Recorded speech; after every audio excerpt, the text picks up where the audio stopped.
Football খেলা দেখা এবং কোনো দলকে সমর্থন করা যাবে কি না। প্রথমত, যত বড় পর্যায়ের ফুটবলের আসর হোক, এগুলোতে জুয়া থাকে। জুয়ার বাইরে এগুলো থাকে না বললেই চলে। সেই সাথে এখানে সতর উন্মুক্তকরণের একটা ব্যাপার থাকে। হাফ প্যান্ট ইত্যাদি পরে সাধারণত এই খেলাগুলো খেলা হয়ে থাকে, যেখানে সতর উন্মুক্ত করা হয়ে থাকে।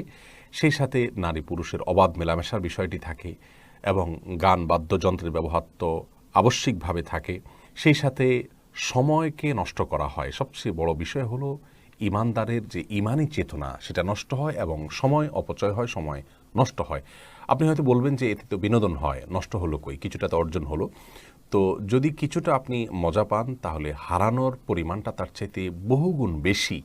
কারণ এর ফলে সালাতের প্রতি মনোযোগিতা নষ্ট হয়ে যায়, আল্লাহ রাব্বুল আলামিনের প্রতি আমাদের যে মনোযোগিতা সেটা নষ্ট হয়ে যায়। একজন মানুষ এ ধরনের খেলাগুলো দেখতে অভ্যস্ত যিনি,